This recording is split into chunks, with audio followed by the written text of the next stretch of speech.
Welcome to the Legally Speaking podcast. I'm your host, Rob Hanna. This week, I'm delighted to be joined by Abigail Foster. Abigail is an ACA Chartered Accountant and the founder of Elent, a financial education platform. She is also a One Young World ambassador. Abigail is passionate about educating individuals and the next generation on finances. Described as having a mad obsession with people understanding their own personal finances, Abigail has appeared on LBC, Sky News, Channel 5 and ITV. Abigail is a weekly voice on the Sunday morning show on LBC, recapping news topics of the week and covering the importance of financial education. So a very big warm welcome, Abigail. Hello.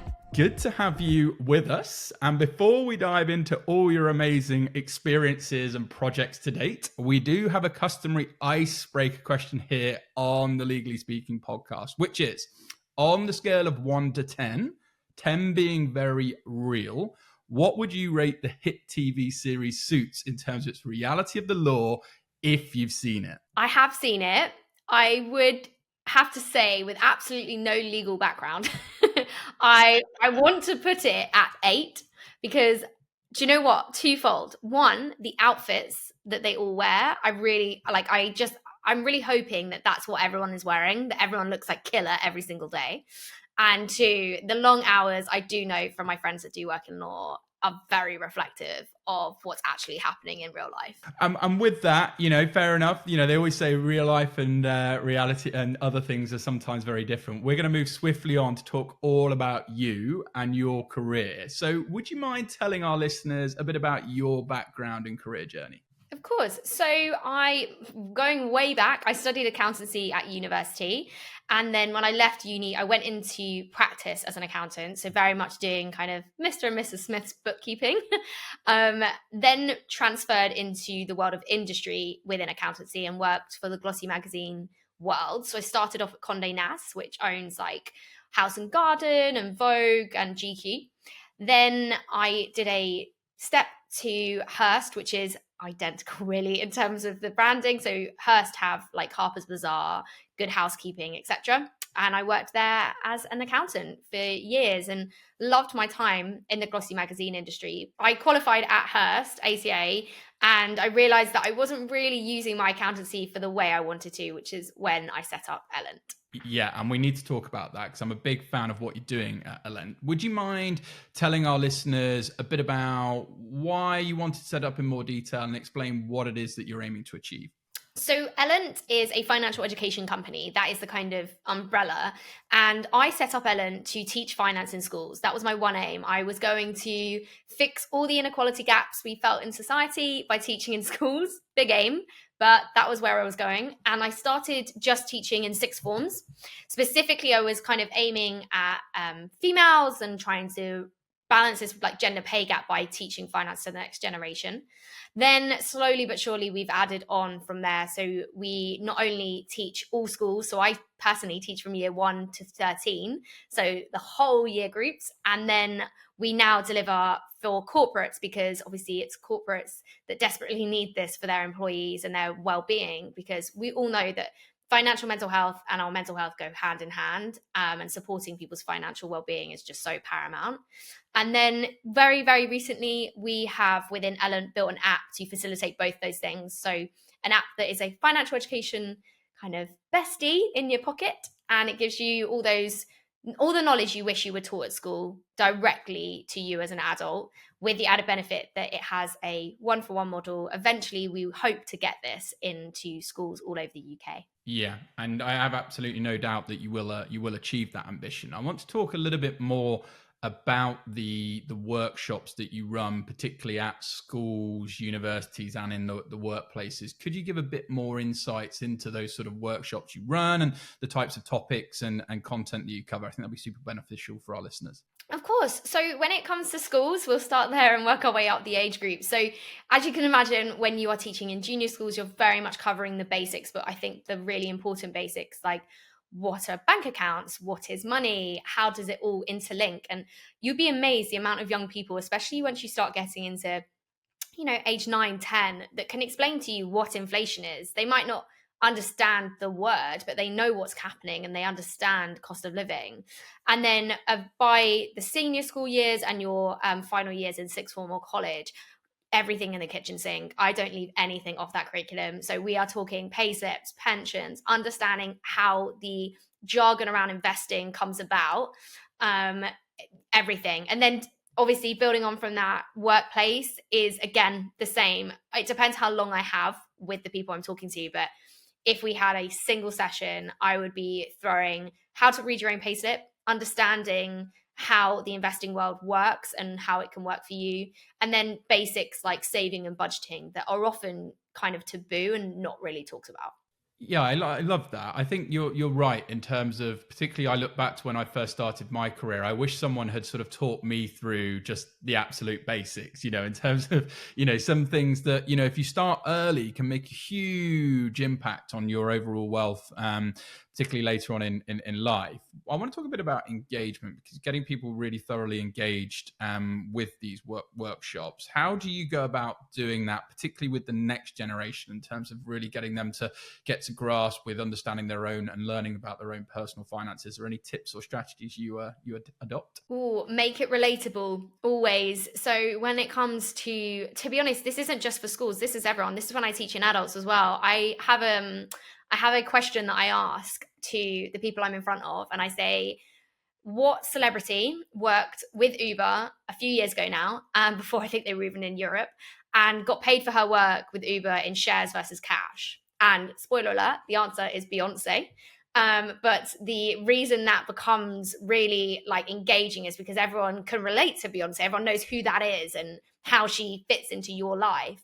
But not often can we do that with investing, because usually when I ask people to tell me keywords or phrases around investing, you hear, Warren Buffett, Tesla, like FTSE 100, and you never really hear celebrities or popular culture. So trying to bring in something interesting that they know into that world. And it just works the same with all finance. Make it relatable, break it down. And my biggest pet peeve as well is jargon. I cannot stand when someone says they are teaching finance and then continues to use just acronyms and jargon the entire time without ever really explaining it. It's a real frustration of mine, because it puts people off and makes people feel like they aren't able to learn, which isn't true. No, it's true. And, two of my mentors said to me, one, if you confuse people, you lose people. And I think if you're going to use that sort of jargon, you're absolutely going to lose people. And then the other point is, before you earn, you must learn. So if you drop the L from earn, it spells, you add the L to earn, it spells learn, right? And it's also true. So this is really important stuff, because we work very hard. Lots of people work hard, and really understanding this is only going to complement the great work that you're doing, hopefully give you a far better overall financial health and, well-being and all the things that go attached with money, and obviously financial education generally. Let's talk about educating individuals at different ages a little bit more. When do you think children should start learning about money? Is there ever a too early age to start learning? And at what ages should individuals learn about different topics? You've mentioned there, you give some sort of relatability, but what about sort of bank accounts, pensions, credit scores, creating a financial plan? Give us some sort of milestones in your head. Okay, I actually don't think there's a too young age, because, and the reason I say this, because I appreciate you're not going to be sitting with your 6-month-old child talking about the Bank of England. I get that. But what you do need to be aware of with all of the young people in your life is their thoughts, feelings, and beliefs around money, because they are picking those up from you. So if you are around someone that is under the age of 7, let's say, because apparently that is the age with which your money mindset is set, you are influencing the way they view money and the way they think about money. So when we use those kind of scarcity mindset phrases like money doesn't grow on trees or money is the root of all evil, which is a bit of a dramatic one, but you see where we're going. You need to be really careful with who's listening, because I have a niece and she's 2.5 and she's wonderful, and she can recite back to you exactly what you're saying. She might not understand it, but the words coming out of her mouth, she will absorb. And so I would say, it's never too young to think about. You might not be explaining the concepts, but just be aware of what you're using, how you're phrasing your words around those young people. And then building on that, like you said, when do you bring in understanding bank accounts? I would say bank account savings, budgeting can very much be done in those junior years. And I wish it was being taught in junior school, because then when it comes to the sixth form or senior school years, all you need to do is do a building block on top of that prior knowledge. But what we often find is that because there's no building blocks, we go years never talking about money or finance. When it comes to sixth forms, I have to go through all of that essential stuff to start, and it leaves me less time to go through the things that are about to impact them once they turn 18. So yeah, I would say building blocks in those junior school years, I would love to see it as part of the curriculum across the board, but who knows. And then adding on to that, I'd say pensions, you could probably start to bring that up around 13 years old and start to explain the kind of future you concept. But I do get it. Like, pensions and pay slips are quite dry. It's very hard to make that, make it interesting. But you just got to give it a go, and you've got to also weave in the interesting bits throughout the content for sure.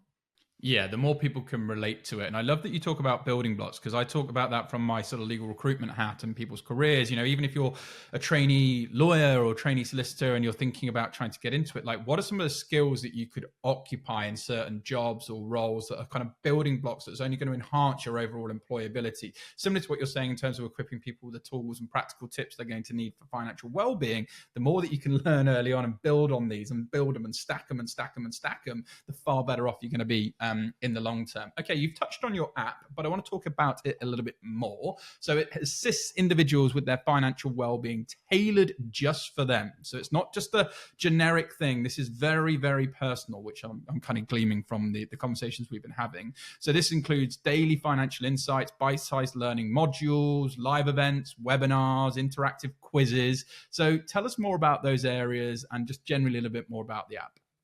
Yeah, this is exactly what I wanted to see when I was learning finance. And hilariously, obviously, I did my ACA, but still got to the end of it. And I was like, why did no one explain how to read a payslip? Like, this should be like 101. But yeah, the app, we just wanted to make it really friendly, but also, you can dive into the modules that you want to dive into.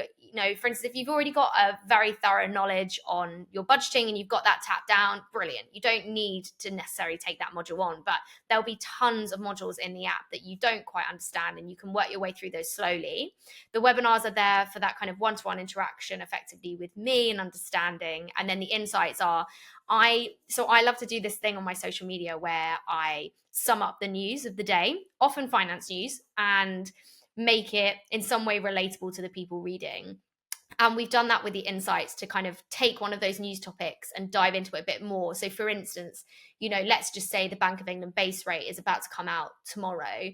I would tend to create an insight around that and say, look, this Bank of England base rate is coming out. Do you understand that these 9 monetary policy committee members actually impact your mortgage rates or your savings rates? Because the decisions they make have a direct impact on those rates. So it's a way to, take all of the finance education that we can get everywhere and just consolidate it down into like bite-sized pieces, but hand deliver it to you, which is what I love. And we're constantly building new features as well on the app, like open banking and having, more interaction with our community. And that's the word, isn't it? Community. The power of community is so strong. And I love the fact that you're talking about, bite-sized, digestible, because I believe that then reduces the overwhelm.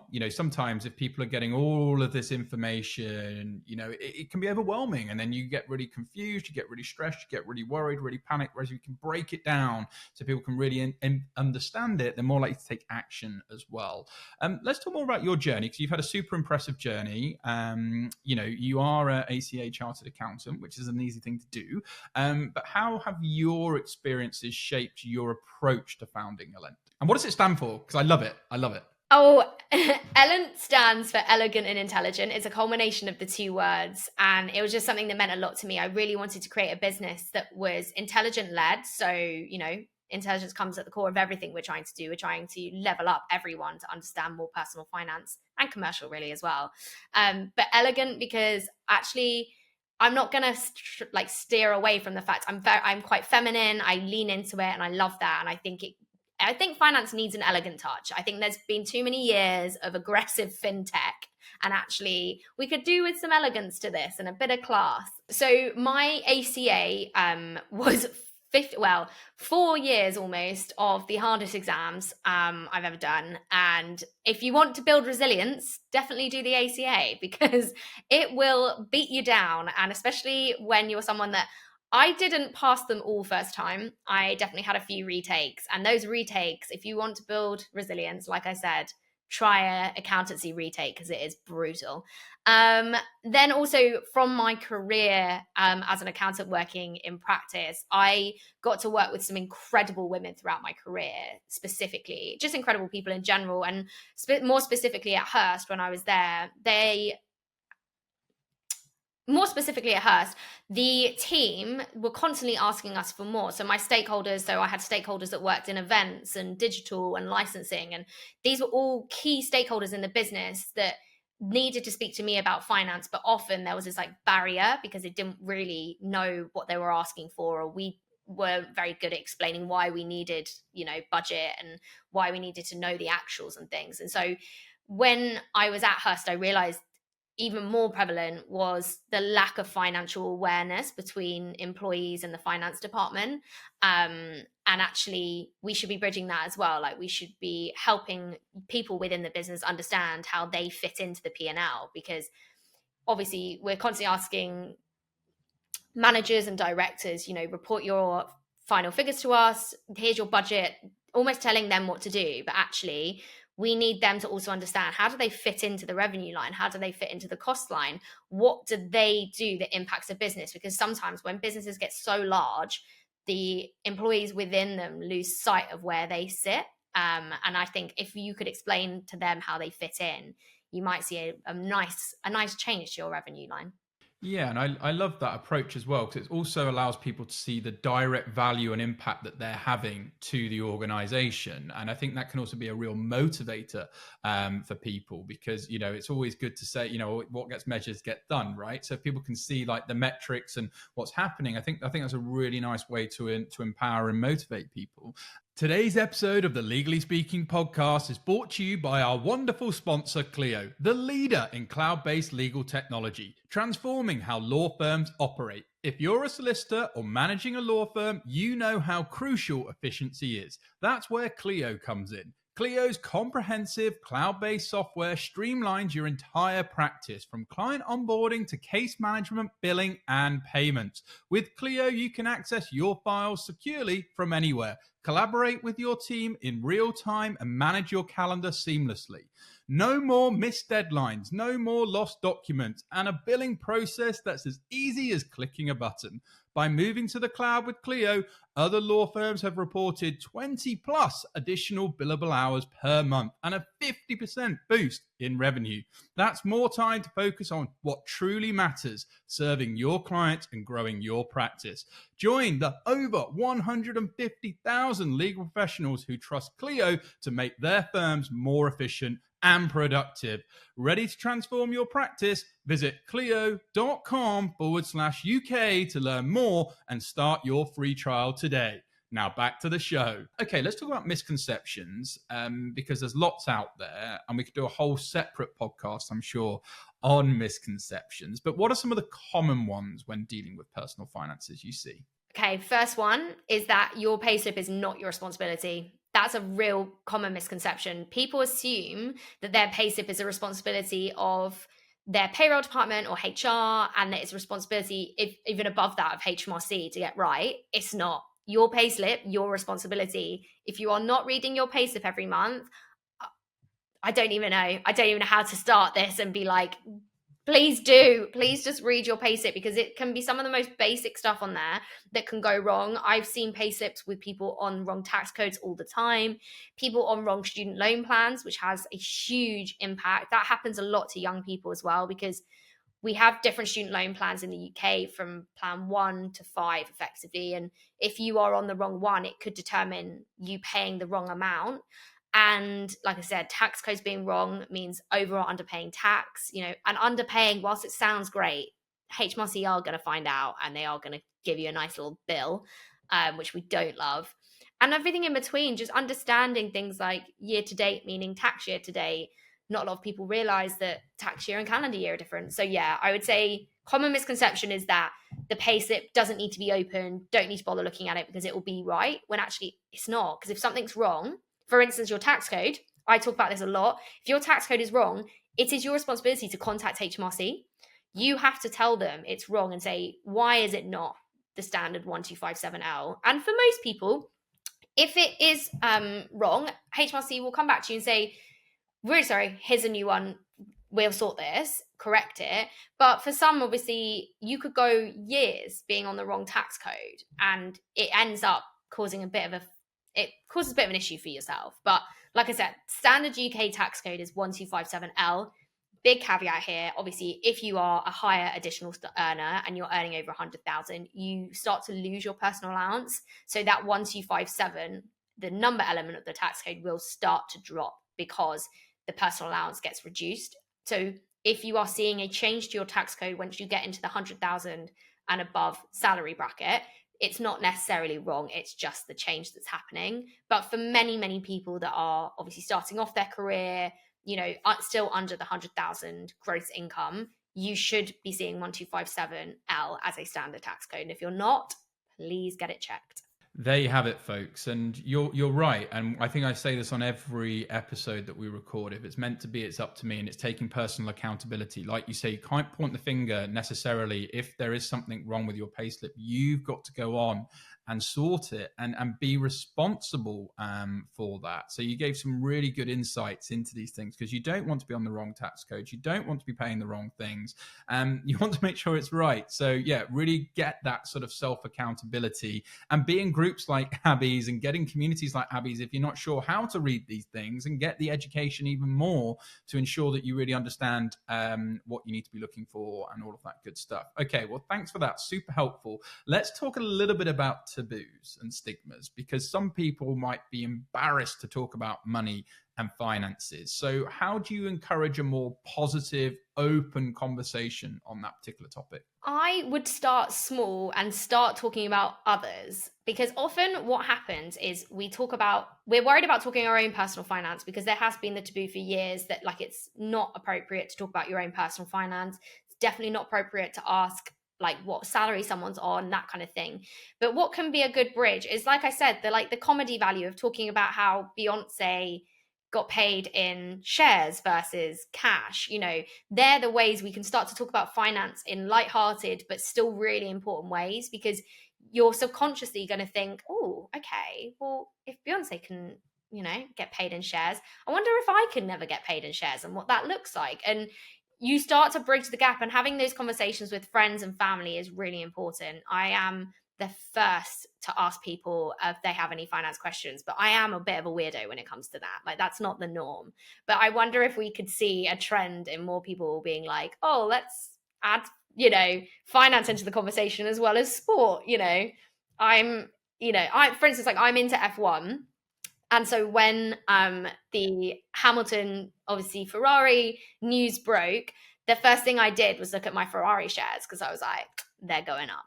Great. And I use it as a teaching method. So when I taught a corporate workshop a few weeks ago about investing, and I said, what would make shares in Ferrari go up? And everyone can tell me, everyone knew what was going on in the sporting world. And I was like, but that directly impacts the investing world as well. So don't think of that as being something outside of your ability.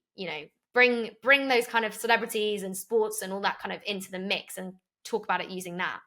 Exactly. And then it becomes hyper relatable. You're not going to get people sort of necessarily zoning out, because it's something topical, something interesting, something that's happening, and they're going to absorb the information and most likely take action on it. I love that. What tips do you have? There might be parents of aspiring lawyers listening to the show that have got current students. There might be students, legal students listening to this. What tips do you have specifically for university students regarding student loans, student debts? How can students better prepare themselves financially before going off to university? Anything you can share with us around that? So tips I would say is, for instance, if you are going to uni from this year onwards, something happened in 23, which was the new Plan 5 to be aware of. So the student loans, so you have Plan 1, 2 and 5 for undergrad loans. And Plan 5 actually changed comparative to Plan 2 in 3 ways. First is the repayment years. So Currently, if, for instance, you have a student loan, you might find if you're on plan 1 or 2 that your repayment years are 25 or 30 years. So after 30 years, the loan gets wiped. For those going to uni from now onwards, on plan 5, it's actually gone up to 40 years. So repayment years are longer. Next is the threshold. So the student loan is often referred to as a debt, but actually it's more of a tax. So it's more of a kind of university tax as opposed to a debt, because you actually only repay it once you earn a certain amount. And that amount for the new plan 5 is 25,000, which means that once you earn over 25,000, you start repaying the loan back at 9% over that. And then the third is the interest. This is a common misconception that there is no interest on the loan. There is. The interest is RPI, or retail price index, better known as inflation. And it's really important that you're aware of that, because your loan does start to accumulate interest. I've been paying mine off for many years, and it is continuously growing and driving me slightly insane. But for something to be said, obviously for lawyers, if you're starting on those killer salaries once you come out the gate of university, just be aware that obviously that 9% will start to make quite a large chunk of your salary the more you earn, because like I said, it's 9% of what you earn over 25,000. And what I see with a lot of friends, once they start hitting, once they start getting further down their career, they realize actually that student loan is a large chunk coming out of their payslip and not to be looked at as a kind of easy debt, because it might at that point become worth paying it off in chunks and getting rid of it early. But like I said, this is personal. This is all education and not advice. So obviously always look to seek advice if you're concerned about how much of a debt you're paying off currently.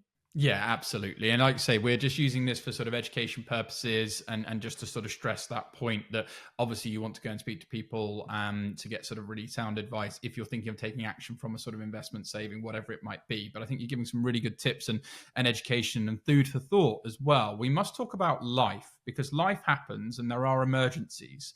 And in your recent article, How to Make Better Financial Choices, you discuss starting a fund for emergencies, stating having an emergency fund means you can be ready for whatever the world throws at you next. It's not just about preparing for the worst. So how can we go about setting up an emergency fund, and what are the long-term benefits of doing it? So emergency fund pots. So yes, there is this kind of standardized rule that you have between 3 and 6 months of expenses in emergency fund pot. So that is an easy access savings. I do not mean in your investments, because often what happens is people are very quick to put their money investing and don't realize that you do need money that's easily accessible, and investments aren't easily accessible because you need to think about liquidity. So can you sell off those investments? Are you going to be selling them off at a loss, which is what you do not want? So when it comes to emergency fund pots, setting up 3 to 6 months of your expenses, or some people even go further than that and say 3 to 6 months salary, but it depends on what you think might happen.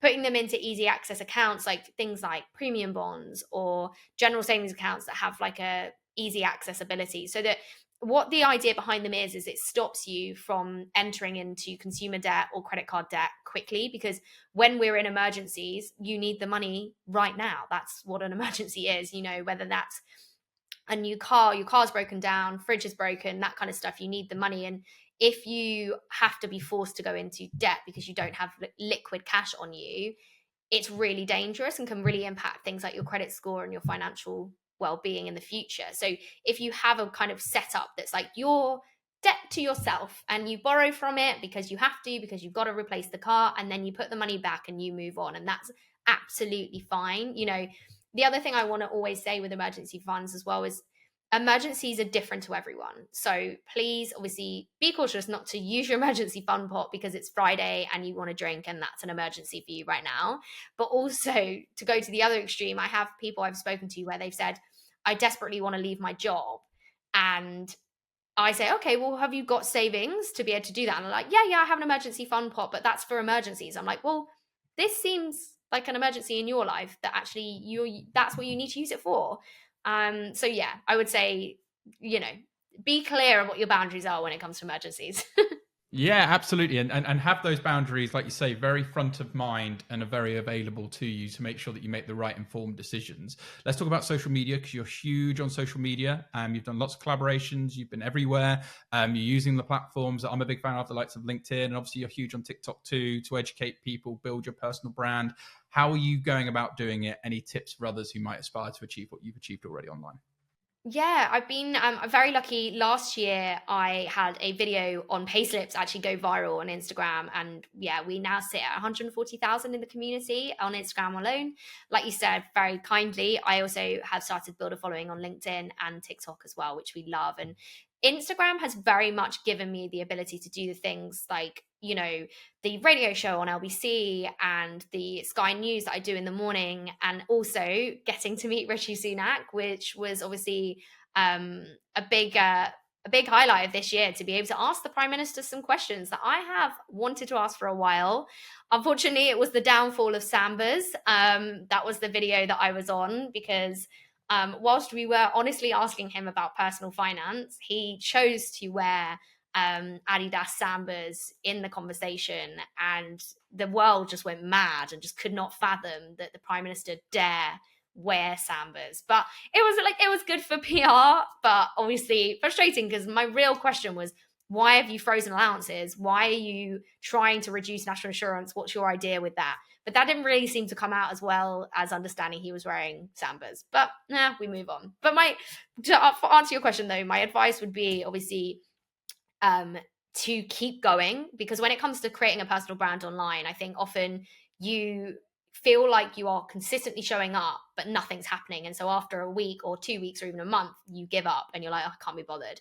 Whereas actually, I did have a video that went mad, but what no one saw before that was me consistently showing up every single day. And I would do like Finance Fridays with Foster. So every Friday I'd show up and ask finance questions.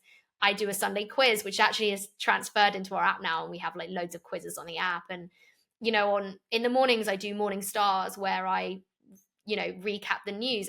Those sorts of things keep me coming back to my community every day and consistently showing up and giving them what they've asked for. So yeah, I would say if you're building a personal brand in like the legal space, financial space, wherever, it's about consistency and also providing value. A lot of people think that social media is about boasting about yourself. It's not. No one really cares. No one cares about you. What they care about is what you can teach them. And so everything you'll ever see me do on social is about how I can educate others. And it's why I think I've been lucky enough to be able to go and ask these questions of Rishi Sunak, and why I've worked with HMRC and continue to work with HMRC and Bank of England this year, is because I actually say, no, I'm not going to do the Instagram stuff. I want to do the education. What can you teach my audience? Yeah, and it's so true. And I always talk about, if you want to be liked, create. If you want to be sort of known, go educate. But if you want to be trusted, you really need to teach people that really key points that is going to give them value. And it isn't necessarily every single post or everything you do is going to get that virality, but it compounds over time. So like you're saying, if you're continuously showing up and adding value and teaching, people are going to see you as a thought leader. People are going to trust you over time. And as a result of that, your personal brand is going to build, and you're going to get more opportunities and grow your community. And it's a win-win for everyone. I think you've done a marvelous job of that. It absolutely has to be said. And before we look to close, I want to ask a bit about some of your other roles, and in particular, your One Young World Ambassador role. What initiatives have you been part of, and what does the role involve? So as a One Young World Ambassador, I went to the Dublin One Young World event last year, and it was amazing. And I actually went because of my work within the gender and inequality space. So the One Young World kind of tracks against the United Nations Sustainability Development Goals, and I very much align myself with like gender equality and education, which are two of those SDGs. And I went because of the work I do to promote female financial education and financial inclusion. Because, for instance, in this space, as an entrepreneur, as a female, the odds are not in my favor. I'm thankfully someone I haven't actually had to raise yet. I am currently in a bootstrapped position. But if I was to raise, the like I said, the odds are against me. Less than 2% of funding is going into women. And so I spend a lot of time teaching in schools and in corporate environments to women about financial education and also commercial finance. And so what I'm continuing to do is obviously try and spread the word, working with HM Treasury, for instance, this year on a financial inclusion project. And who knows what's next. I think I would like to, like I said, I'd love to do a TED Talk about kind of finance education and financial inclusion for women, be a really kind of core message for me. But, we teach everyone because everyone has to be involved if we're going to fix any of these inequality gaps. Well said. And we absolutely support that here on the Legally Speaking podcast. And so before we close, what would be your, I guess, one piece of advice, if you were to only give one piece of advice for those looking to take the first steps to learn about their personal finances? Oh, that's a big question. I should have been prepared for. Right. Okay. My one piece of advice is to make it relatable and make it fun. So relatable and fun work hand in hand. So if you're going to teach it, make it interesting, try and bring in some culture or pop culture, and also make it fun, because finance has sat so long in the kind of bored, unexciting box. And actually we can bring it out and we can zhuzh it up. We can make it elegant and try and rebrand it. Yeah, I agree. And I think you're doing a tremendous job of that. So if our listeners, which I'm sure they will, want to learn more about your career, Elent, where can they go to find out more? Feel free to share any social media handles and websites. We'll also share them with this episode for you too. Of course. So on LinkedIn, please do find me. It's Abigail Foster, ACA. It should be easy to see me on there. And then also with Instagram, TikTok, we are all the social media platforms. It is Elent, so ELENT_finance. As simple as that, folks. Well, it's been an absolute pleasure having you on the Legally Speaking podcast, Abby. Thoroughly enjoyed this. Wishing you lots of continued success with your mission, your success in terms of everything you're doing with Elent. But from all of us on the show, over and out. Thank you for listening to this week's episode. If you like the content here, why not check out our world-leading content and collaboration hub, the Legally Speaking Club, over on Discord. Go to our website, www.legallyspeakingpodcast.com, for the link to join our community there. Over and out.